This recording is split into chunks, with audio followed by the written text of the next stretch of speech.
So bariatric surgery and diet, and this will be a very non-specific talk because I am aware that their family physicians is not primarily for patients because they already know this diet very well. They follow this diet with our program.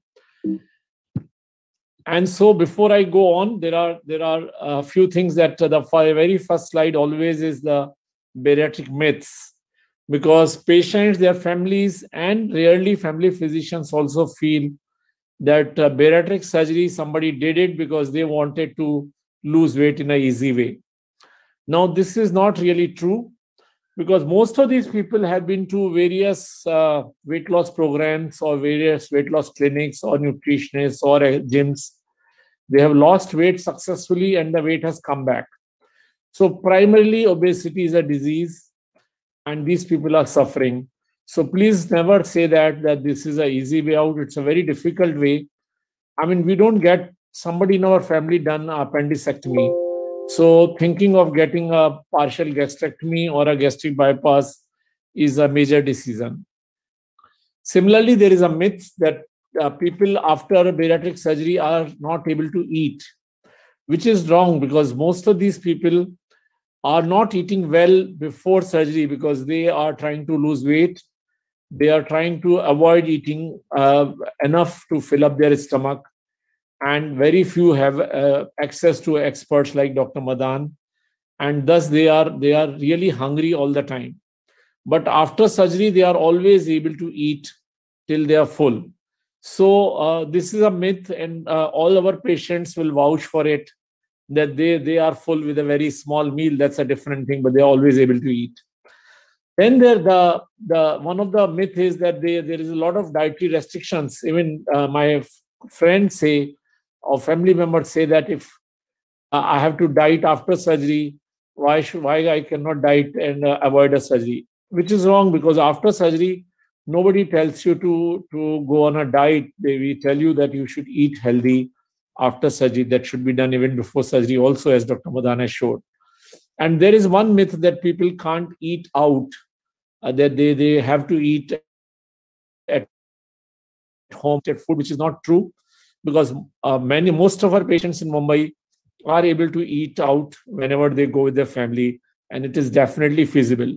Certainly, one has to make right food choices, and which has been shown so beautifully in that plate by Dr. Madan. But that the same kind of choices you have to make when you go out, and I don't want to talk much about it. So, main thing is what is a post bariatric diet or post bariatric surgery? Since the quantity is less, we give more emphasis on proteins, which could be vegetarian, non-vegetarian protein, and they have been discussed today. Then definitely a moderate amount of carbohydrates. Why I'm saying moderate amount of carbohydrates? Because you are taking mostly proteins which fill up your stomach. So automatically the carbohydrates get limited. And as she has shown, this includes even vegetables and fruits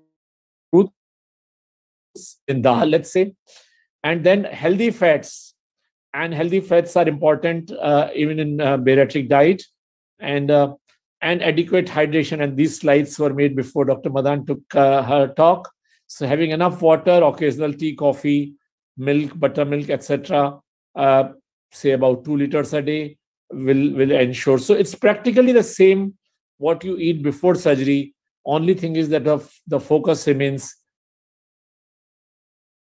on you don't feel weak after surgery. Now, another thing is that people feel that they are going to eat every 2 hours because they will feel hungry faster.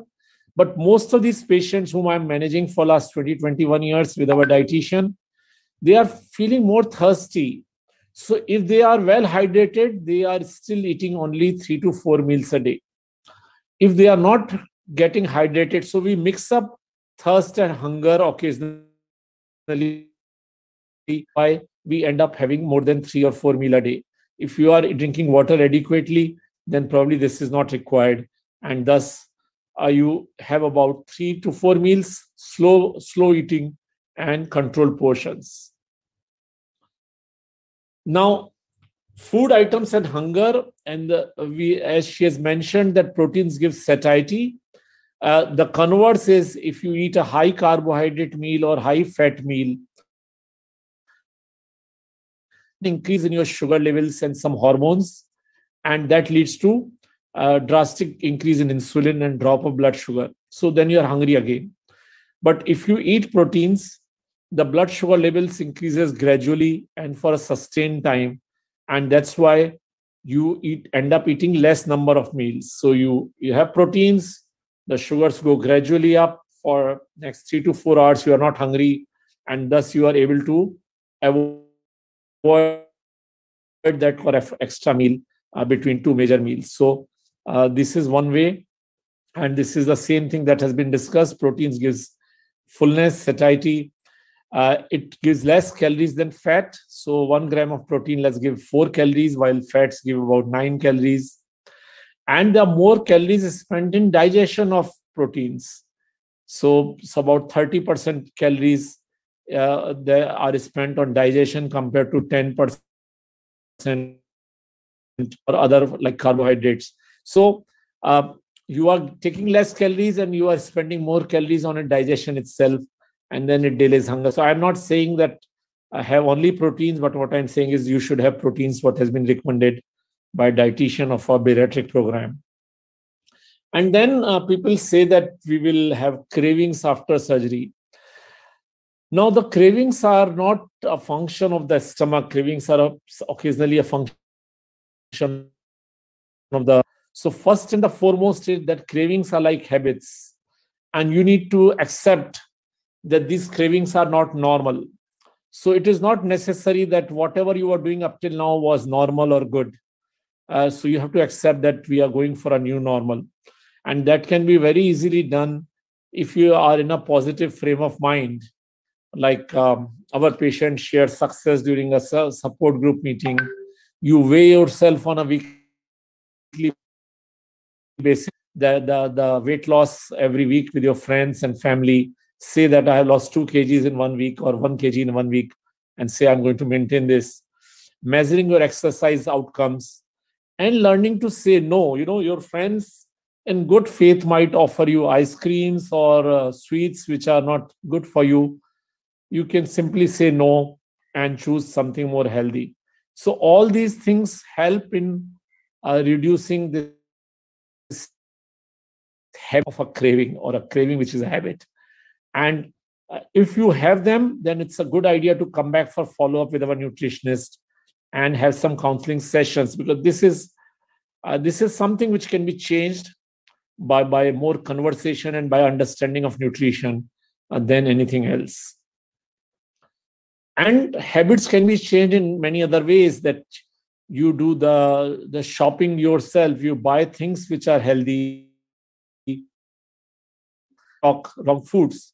So when we come from a flight, international flights, everybody wants to buy chocolates in a duty free shop. That can be completely stopped. You can buy nuts, as Dr. Madan has shown today, and you can give nuts to your friends and family. You can avoid sweets at home. If somebody gives sweets, you can either politely refuse or gift it to somebody who is not obese and who can probably accommodate those sweets. Avoid biscuits, avoid chips, avoid cold cuts in meats, so that you're not tempted to have them. If you have them at home or in your fridge, you are likely to consume them at some time in the day. Whether you have it for your son or daughter, you are going to have it at some time. So keep healthier alternatives at hand. It could be fruits, dates, or nuts. And if you really don't want to miss them, you can probably have a bite once a fortnight. So when my patients eat, which will ask me, which is going to be my cheat day, I say, don't ask for a cheat day. Say, don't even ask for a cheat meal. You should be asking for a cheat bite. So if you have a cheat bite, it serves the same purpose, whether you have a bite of rasgulla or whether you have 3 rasgullas. It's the same amount of sweet. It's more of a craving or a habit that I should have 2 rasgullas, and then only I'll get satiety. So friends, most of the cravings pass off within 20 minutes. So if you ever have a craving, just distracted, make a mobile phone call to somebody whom you want to talk. And you can work, you can start some work, you can walk, you can talk, you can do anything.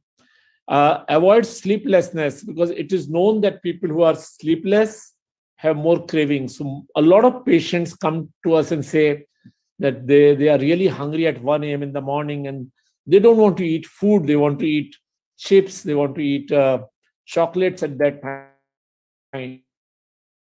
Things can be avoided if you are sleeping well and if you are well hydrated. Identify your pillar of strength. We have this buddy system.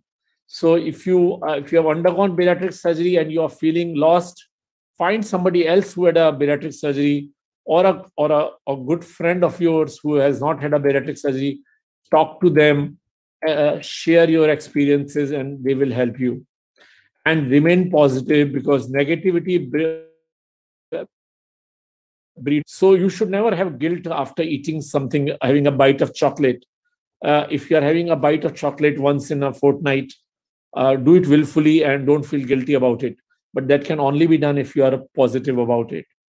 So to summarize, habits do not change because you had surgery. I mean, a lot of people feel surgery and now my behavior will automatically change. Behaviors don't change. You need to work on them, and we are there to help you to work on them. And you can approach us. All of you know how to reach out to us through any of these options, and we will be there to